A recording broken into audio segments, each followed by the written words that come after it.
देखो आज का टॉपिक है estimation of cholesterol and lipoprotein. अब ये होते क्या हैं बारी बारी से देखते हैं। सबसे पहले कोलेस्टेरोल आपको पता है एक टाइप का लिपिड है, और लिपोप्रोटीन की अगर बात करें, लिपोप्रोटीन, अब लिपोप्रोटीन जैसा कि नाम में लिखा हुआ है, लिपोप्रोटीन में लिपिड भी है और प्रोटीन भी है। ठीक है, तो इसको हम लिपिड नहीं बोल सकते, ये लिपोप्रोटीन में लिपिड भी होगा और प्रोटीन भी होगा। अब इसका मेन काम क्या होता है? इसका मेन काम होता है कि जो नॉन पोलर लिपिड्स है बॉडी के अंदर या ब्लड के अंदर, जो नॉन पोलर लिपिड है जैसे कि ट्राइग्लिसराइड है या कोलेस्ट्रॉल, ये खुद कोलेस्ट्रॉल है, इनके ट्रांसपोर्ट में हेल्प करता है ये। क्योंकि लिपिड जो है वो आपको पता है ये वाटर सोल्यूबल नहीं होते हैं, इसलिए प्लाज्मा के अंदर सोल्यूबल नहीं है, इसलिए ये सीधे ट्रेवल नहीं कर सकते प्लाज्मा या ब्लड के अंदर। तो लिपोप्रोटीन क्या करता है? इनकी ट्रेवल करने में हेल्प करता है, इनके ट्रांसपोर्ट में हेल्प करता है। तो हम क्या लिखेंगे इसके अंदर? Transport of non polar lipids, जैसे कि ट्राइग्लिसराइड या कोलेस्टेरोल, कोलेस्टेरिल एस्टर्स। तो ये जो होते हैं इनके ट्रांसपोर्ट में कौन हेल्प करता है? लिपोप्रोटीन जो है अपना इनके ट्रांसपोर्ट में हेल्प करता है। अब लिपोप्रोटीन की स्ट्रक्चर की अगर बात करें तो स्ट्रक्चर में जैसे कि एक डायग्राम पेस्ट करता हूं इधर मैं,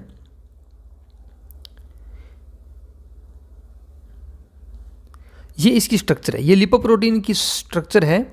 इसके अंदर इसका कोर जो होता है ना, बीच में इसका कोर होता है, जैसे कि ये वाला है, ठीक है, ये जो बीच का कोर है, ये कोर, इसके अंदर होता है अपना एक तो कोलेस्टेरोल एस्टर जिसको ट्रांसपोर्ट करना है, या फिर जो ट्रांसपोर्ट जैसे कि ट्राइग्लिसराइड का भी ट्रांसपोर्ट होता है, तो वो भी इसके अंदर, वो सारे इसके कोर में होंगे, ठीक है। और बाहर जो इसके लेयर है उसमें मेन तो होगा फॉस्फोलिपिड। और फॉस्फोलिपिड में आप देख रहे हो एक तो ये हेड पार्ट होगा और एक इसकी ये टेल पार्ट होगी। तो इसका हेड पार्ट जो होता है, ये हेड पार्ट ऑलवेज क्या होगा? हाइड्रोफिलिक होगा। क्या? हाइड्रोफिलिक।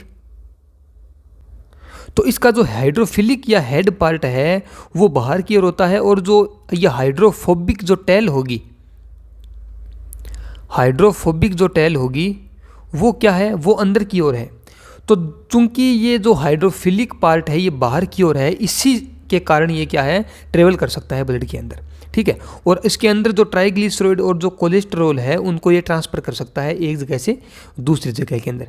और में क्या होता है? और इसकी जो बाहर जो फॉस्फोलिपिड है उसके अंदर बीच बीच में ये प्रोटीन पार्ट लगा होता है।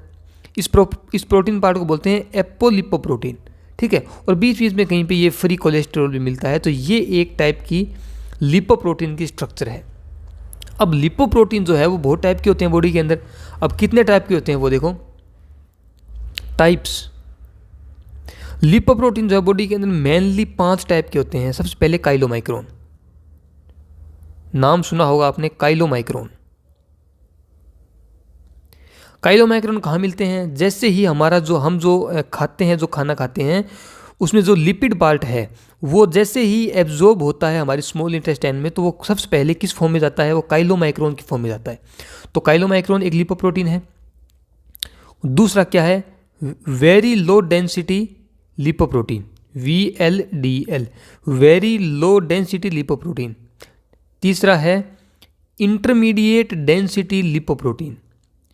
चौथा है low density lipoprotein, and last 5th है हाई डेंसिटी लिपोप्रोटीन।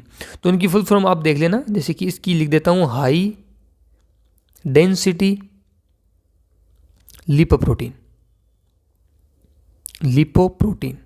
अब देखो ये जो लिपोप्रोटीन है ये किसको ट्रांसपोर्ट करते हैं? ये लिपिड को ट्रांसपोर्ट करते हैं या कोलेस्टेरोल को ट्रांसपोर्ट करते हैं। करते कैसे हैं वो देखो, जैसे कि ये ब्लड वेसल है, ठीक है। अब इसके अंदर लिपिड जो है वो ब्लड के अंदर सोल्यूबल नहीं है, तो लिपिड डायरेक्ट ट्रांसपोर्ट हो नहीं सकता। तो इसको कुछ हेल्प चाहिए, उन चीज़ों की हेल्प चाहिए जो कि ब्लड के अंदर सोल्यूबल हो, ताकि वो आसानी से ट्रांसपोर्ट हो सके। तो ये क्या करते हैं? ये लिपोप्रोटीन के अंदर यहाँ पर ऐड हो जाते हैं और फिर जो है वो ब्लड के थ्रू ट्रांसपोर्ट होते हैं। तो इस तरीके से जो है वो लिपोप्रोटीन इनको ट्रांसपोर्ट करने में हेल्प करता है। तो ये कुल मिला के 5 टाइप है लिपोप्रोटीन के। मेनली इसमें जो हम पढ़ेंगे वो पढ़ेंगे VLDL, LDL और HDL। मेनली तीनों का हम देखेंगे इस चैप्टर के अंदर। अब देखो, अब आपने बैड कोलेस्ट्रॉल और गुड कोलेस्ट्रॉल के बारे में सुना होगा, ठीक है। तो मैं आपको बता दूं कि ये जो एलडीएल है इसको बोलते हैं bad cholesterol, bad cholesterol, cholesterol. और ये जो एचडीएल है इसको बोलते हैं क्या, गुड कोलेस्ट्रॉल, गुड कोलेस्टेरोल। ये दोनों पॉइंट आपको याद रखने हैं, क्योंकि ये पॉइंट सीधे की सीधे एग्जाम में आते हैं कि गुड कोलेस्ट्रॉल किसे कहते हैं, तो एचडीएल, और बैड कोलेस्ट्रॉल किसे कहते हैं, तो एलडीएल को कहते हैं। तो ये याद रखने की बात है। अब हम चलते हैं हमारे एस्टिमेशन वाले पार्ट में, estimation of lipoprotein, estimation of lipoprotein. अब ये लिपोप्रोटीन को किस में एस्टिमेट करेंगे, तो हमें ब्लड सैंपल चाहिए, ठीक है, ब्लड सैंपल, ब्लड सैंपल।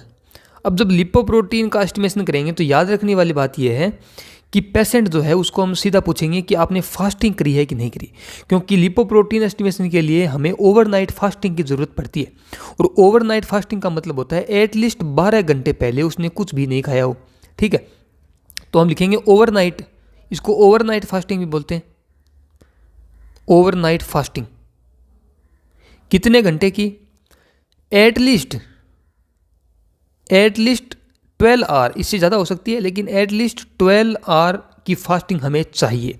जैसा कि हम जो ब्लड शुगर लेवल चेक करते हैं तब भी फास्टिंग चाहिए, क्योंकि फास्टिंग जो शुगर चेक करते हैं उसमें, और इसमें भी हमें फास्टिंग चाहिए, क्योंकि जब इसने खाना खा लिया होगा जिसमें लिपिड ज़्यादा होगी, घी या तेल वाली चीज़ें अगर पेशेंट ने खा ली होगी, तो ऑब्वियस सी बात है लिपोप्रोटीन का लेवल जो है वो हाई आएगा, ठीक है। अब ब्लड सैंपल कौन सा लेंगे तो वो डिपेंड करता है कि कौन सी वाइल में लेंगे। अगर हम रेड वाइल में लेंगे या प्लेन वाइल में लेंगे तो हमें सेंट्रीफ्यूज के बाद क्या मिलेगा, सीरम मिलेगा, ठीक है। अगर हम किसी भी एंटीकोगुलेंट वाली में लेंगे तो हमें क्या मिलेगा, प्लाज्मा मिलेगा, ठीक है। तो सीरम वाली तो रेड वाइल हो गई, और प्लाज्मा अगर लेना हो तो उसके लिए हम कौन कौन सी यूज़ कर सकते हैं, हम या तो ईडीटीए वाइल यूज़ कर सकते हैं जो कि पर्पल कलर की होती है, ठीक है, या हम यूज़ कर सकते हैं इसकी जगह हिपेरिन वाइल, लेकिन मेनली हम रेड वाइल यूज़ करते हैं और सीरम से हम जो है वो इसका एस्टिमेशन करते हैं। अब देखो ये जितने भी लिपोप्रोटीन है, जो मैंने 3 मेनली लिपोप्रोटीन आपको बताए, एक तो एलडीएल, एक वीएलडीएल और एक एचडीएल, ठीक है। और इसके अलावा 2 लिपिड भी हैं जैसे कि ट्राइग्लिसराइड और टोटल कोलेस्ट्रॉल, टोटल कोलेस्टेरोल, ठीक है। तो ये जो कुल मिला के 5 जो चीज़ें हैं, जो 5 एनालाइट हैं, उनको एनालाइज करने के लिए कुछ मेथड होते हैं। जैसे कि इनमें से कुछ एनालाइट जो हैं या कुछ जो लिपिड और लिपोप्रोटीन जो हैं उनको हम डायरेक्ट जो है वो मशीन से मेज़र कर सकते हैं या डायरेक्ट किसी मेथड से मेज़र कर सकते हैं। लेकिन कुछ इनमें से ऐसे हैं जिनको हम डायरेक्ट मेज़र नहीं कर सकते, उनके लिए सूटेबल मेथड हमारे पास अवेलेबल नहीं है। इसलिए हम क्या करते हैं कि बाकी जो जिनको कर सकते हैं उनको एस्टिमेट करके, और उनका एक फॉर्मूला हमने दिया हुआ है, साइंटिस्ट ने एक फॉर्मूला दिया हुआ है, उस फॉर्मूले से हम बाकी को भी एस्टिमेट कर सकते हैं। तो जिनको हम डायरेक्ट एस्टिमेट कर सकते हैं किसी मेथड से उसको बोलते हैं डायरेक्ट एस्टिमेशन, और बाकी को क्या बोलते हैं, इनडायरेक्ट एस्टिमेशन बोलते हैं, जिनको हम फॉर्मूले से डेराइव करेंगे, ठीक है।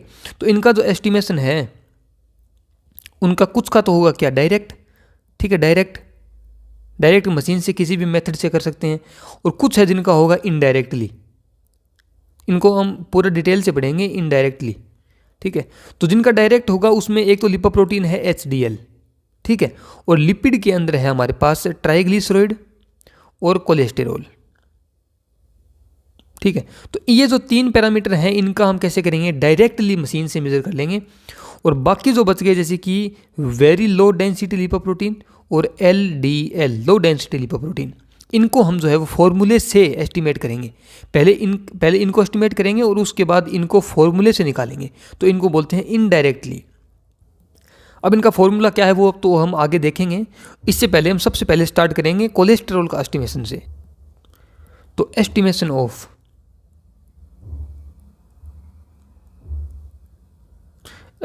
Of cholesterol. देखो जब हम किसी भी चीज़ का एस्टिमेशन करते हैं तो हमारे पास मेनली 2 मेथड होते हैं, ठीक है। पहला मेथड कौन सा, पहला होता है कलरीमेट्रिक मेथड, कलरीमेट्रिक मेथड। इसके भी 2 मेथड है, कोलेस्ट्रॉल एस्टिमेशन के भी, कलरीमेट्रिक मेथड इन जनरल बता रहा हूँ, कलरीमेट्रिक मेथड, और दूसरा होता है हमारे पास कौन सा, एंजाइमेटिक मेथड। एंजाइमेटिक मेथड, ठीक है। अब इनमें डिफरेंस क्या होता है वो देखो।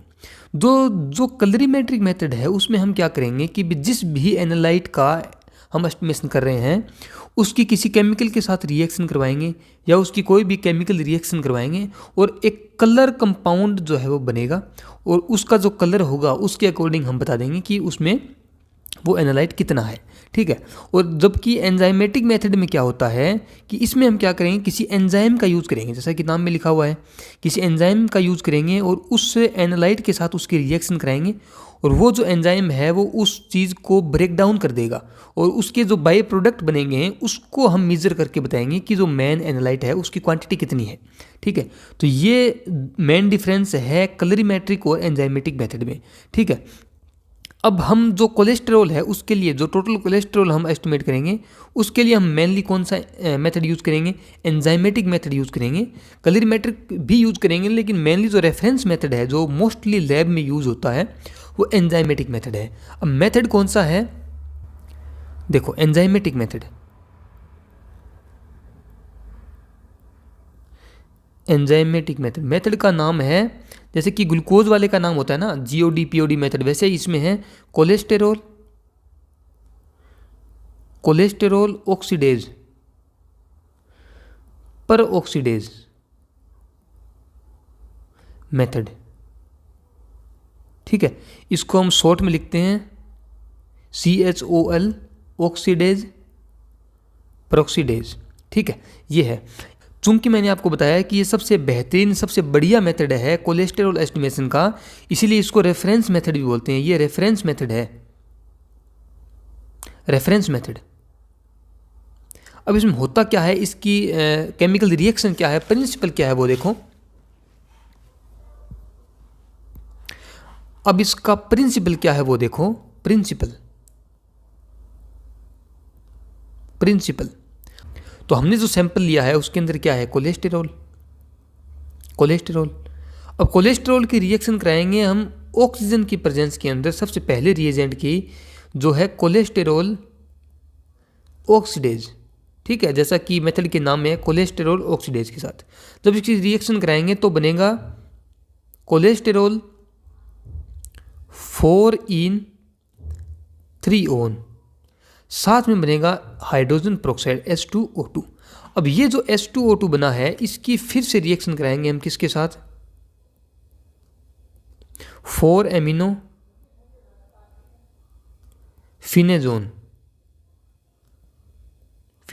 अब ये रिएक्शन जो है वो पूरी क्यूवेट के अंदर होगी, मशीन के अंदर होगी, लेकिन इसको साइंटिस्ट ने इस तरीके से दिया है, प्लस में फिनोल। ये जब रिएक्शन करेंगे तो बनेगा ऑर्थोक्विनोनिमिन डाई बनेगी। जैसा कि आपको बताया ये पिंक कलर की होती है, ठीक है। तो अब इस डाई को जो है मेजर कर लेंगे, कितने के ऊपर,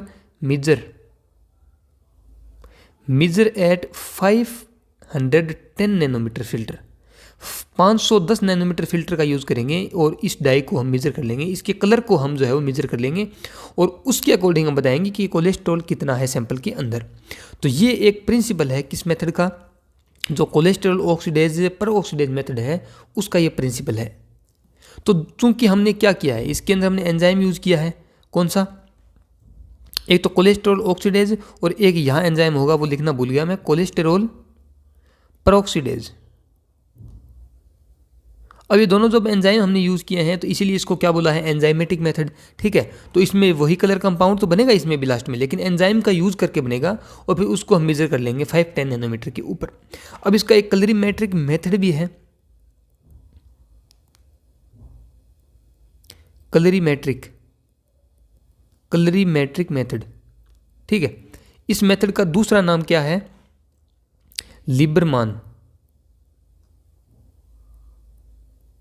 लिबरमान बुर्चार्ड रिएक्शन, ठीक है। इस मेथड का नाम है लिबरमान बुर्चार्ड रिएक्शन, ठीक है। ये एक कलरीमेट्रिक मेथड के ऊपर बेस है। अब इसके अंदर मैंने आपको बताया कि ये कलरीमेट्रिक मेथड है तो इसमें वही 3 ट्यूब लेंगे, ठीक है। 3 ट्यूब के अंदर एक टेस्ट, एक स्टैंडर्ड और एक ब्लैंक लेंगे। अब ये स्टैंडर्ड जिस कंपनी का खरीदेंगे उसी कंपनी का स्टैंडर्ड भी होगा और उसी कंपनी का रिएजेंट भी होगा, ठीक है। तो उस कंपनी का रिएजेंट जो होगा उसमें रिएजेंट में कौन कौन से कंपोनेंट होंगे वो देखो। इसमें इस मेथड में ज़्यादा याद रखने की बात नहीं है, बस रिएजेंट में याद रख लो आप कि एक तो होगा फेरिक क्लोराइड एसिटिक एसिड,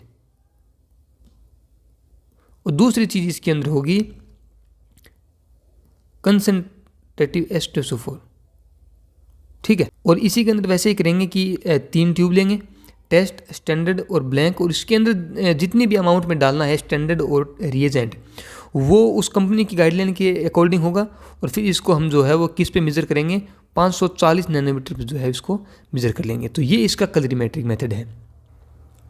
अब यहाँ से हम क्या निकाल लेंगे, टोटल कोलेस्ट्रॉल निकाल लेंगे।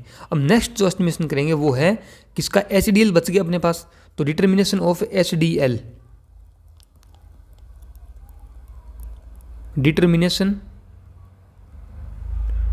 Of HDL high density lipoprotein का एस्टिमेशन कैसे करेंगे।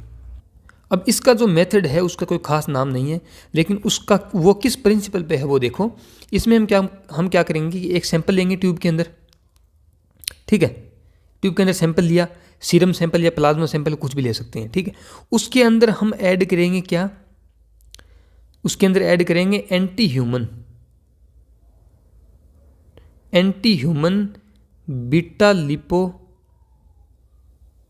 Beta lipoprotein antibody. अब जैसे ही ये anti human beta lipoprotein antibody इसके सैंपल के अंदर ऐड करेंगे तो हम क्या देखेंगे कि इसके अंदर जो LDL और VLDL और जो काइलोमाइक्रोन है, ये जो 3 चीज़ें हैं ये प्रेसिपिटेट होके नीचे बैठ जाएगी, ये प्रेसिपिटेट होके ट्यूब के नीचे बैठ जाएगी, ठीक है। और जो सुपरनेटेंट बचेगा उसके अंदर क्या बच गया, अब एक HDL बच गया, ठीक है। और उस HDL को हम जो है वो एस्टिमेट कर लेंगे, एस्टिमेट बाई जो सेम मेथड हमने पहले यूज़ किया था, कौन सा, कोलेस्ट्रॉल ऑक्सीडेज पर ऑक्सीडेज। इस मेथड के द्वारा हम इसको एस्टिमेट कर लेंगे। तो ये एक तरीका है किसको एस्टिमेट करने का, हाई डेंसिटी लिपोप्रोटीन को एस्टिमेट करने का। तो ये होगी HDL की बात। अब बच गया कौन सा, एस्टिमेशन ऑफ, ये तो वो वाले एनालाइट थे जिनको हम डायरेक्टली एस्टिमेट कर सकते हैं मशीन से। अब आते हैं वो वाले जो इनको इनडायरेक्टली करते हैं। तो एस्टिमेशन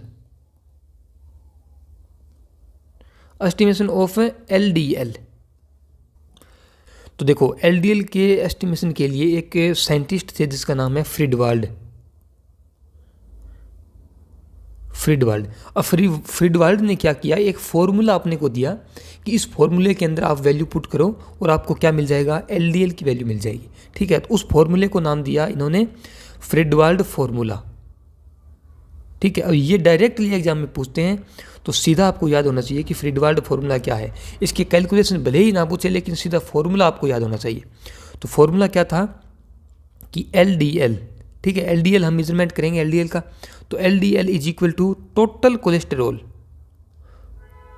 कोलेस्ट्रॉल जिसको हमने डायरेक्टली मेजर किया था, माइनस हाई डेंसिटी लिपोप्रोटीन जिसको हमने डायरेक्टली मेजर किया था, माइनस ट्राइग्लिसराइड जिसको भी हम डायरेक्टली जो है मेजर कर सकते हैं by 5।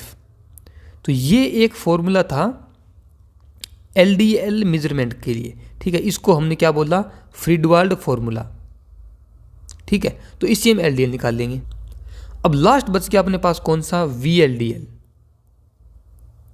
Very low density lipoprotein. तो इसके लिए भी फॉर्मूला दिया गया है कि VLDL is equal to triglyceride by 5।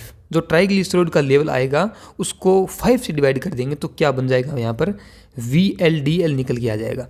अब ये फॉर्मूला किसके लिए है, VLDL के लिए, और ये फॉर्मूला है अपना किसके लिए, LDL के लिए। अब ये जो फॉर्मूला है LDL वाला, इसकी एक लिमिट है, ठीक है। ये तभी वैलिड है इफ़, जब क्या होगा, जो ट्राइग्लिसराइड है उसका लेवल जो है वो कम होगा किससे, ट्राइग्लिसराइड का लेवल कम होगा किससे, 400 mg/dl।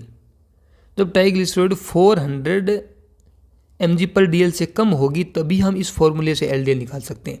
अगर इससे ज़्यादा Tg होगा तो हम इस फॉर्मूले को यूज़ नहीं करेंगे, फिर दूसरे फॉर्मूले हम यूज़ करेंगे या डाइल्यूशन हम लगा के और फिर ये फॉर्मूला यूज़ करेंगे।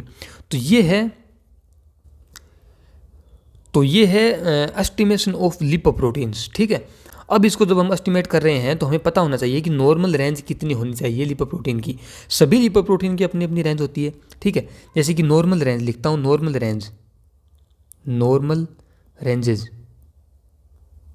रेंज। अब देखो सबसे पहला आता अपना कौन सा, ट्राइग्लिसराइड। इसकी रेंज होती है किस 50 to 150 mg/dl।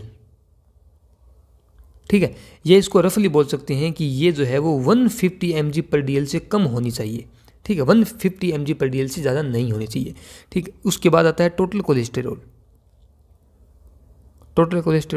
इसकी रेंज होती है 130 to 200, या इसे बोल सकते हैं 200 से कम होनी चाहिए।